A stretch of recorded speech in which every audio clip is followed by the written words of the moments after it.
Coffee has a complicated reputation. You've probably heard that even caffeine in the morning could affect your sleep, or that its antioxidants could help you live longer.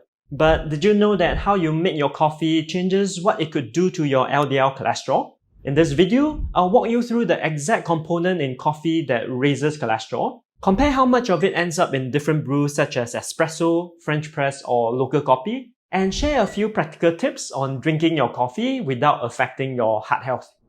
Whether coffee raises your cholesterol was an open question for decades until researchers noticed something specific about where the link showed up. In 1983, Norwegian researchers found a strong link between the amount of coffee people drank and their cholesterol levels. When participants stopped drinking coffee, their cholesterol fell by around 10%. That looked like conclusive evidence, except the same result could not be replicated in the US or Western Europe. So researchers dug deeper to find out what was different, and it turned out to be the brewing method. Scandinavians tended to boil their coffee grounds and pour the liquid straight into a cup, while Americans and Western Europeans tended to use a paper filter. So whatever was causing the different effects on cholesterol could be removed by a piece of paper, and that something was eventually found to be an oil. 1 liter of boiled coffee carries 1 to 2 grams of this oil, while filtered coffee contains almost none of it. And inside this oil is a compound called cafestol.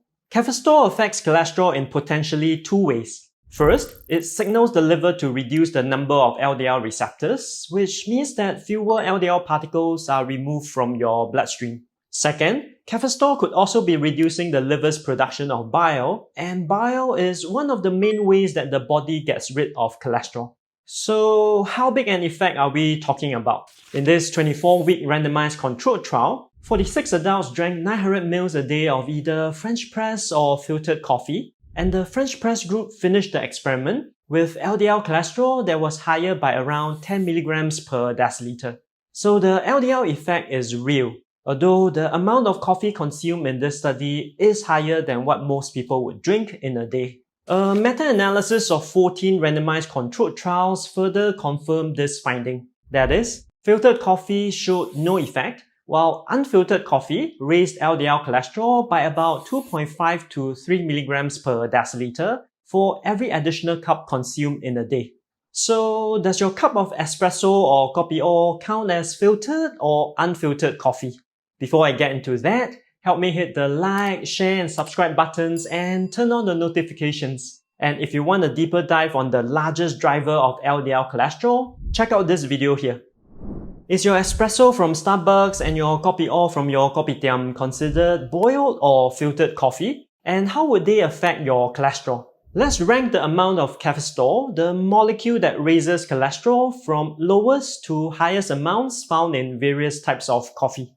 Paper filtered and instant coffee sit at the bottom of the list at a negligible 0.1 to 0.2 mg of cafestol per cup. Mocha pot and espresso sit in the middle at around 1.7 to 2 mg. French press is higher at around 2.6, Turkish coffee at 4.2, and traditional Scandinavian boiled coffee tops the list at around 6.2 mg per cup. The trend is consistent where paper filters remove the most cafestol, followed by metal filters, and finally no filters. So how do these numbers actually affect your cholesterol? This UK Biobank study of over 400,000 adults found that each additional cup of espresso per day was associated with higher LDL cholesterol levels of around 2.3 to 3.1 mg per deciliter. Even though the study is observational, if you're drinking 2 to 3 cups of espresso a day, that could be something you might want to look at if you have elevated LDL levels. But what about local kopi that is usually filtered through a cloth sock? Lucky for us, researchers from NUS went to local coffee shops and tested the coffees. They found that local kopi contained only 0.09 mg of cafestol a cup, which was the same as what would be found in paper filtered coffee. The same study also found that in 3,000 Singaporeans who mostly consume 1 to 2 cups of coffee a day, there was no adverse effect on LDL cholesterol. So what should you do with all this, especially if you mainly drink espresso? Before I get into that, if you know someone who has been trying to lower their cholesterol and brews a French press or drinks 4 to 5 cups of coffee every day, Share this video with them. I'm sure they'll appreciate it. Here are 4 practical tips to help you include coffee in your routine but not affect your cholesterol. Number 1, work out the cholesterol effects of your coffee.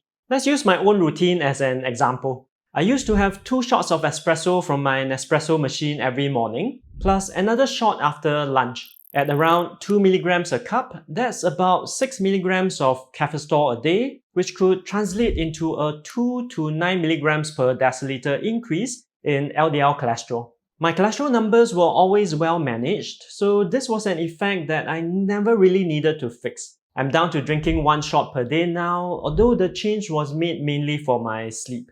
Number 2, run your French press coffee through a paper filter. You don't have to give up your French press if that's what you currently use. Brew your coffee exactly as you normally would, and then pour the finished coffee through a paper filter into your mug or flask. Number 3, look at what else is in your coffee. If you drink your coffee with condensed milk or drink a 3-in-1 sachet, that's probably more important to consider for your heart health. These drinks contain added sugar and saturated fat, and both will have larger impacts on your long-term health than cafestol. Before tip number 4, figuring out which of your daily habits is the most important to change first is exactly what I do with my clients in my private practice. If you've been trying to lower your cholesterol but you're not sure where to focus your efforts, click the link in the description to book a free strategy session with me.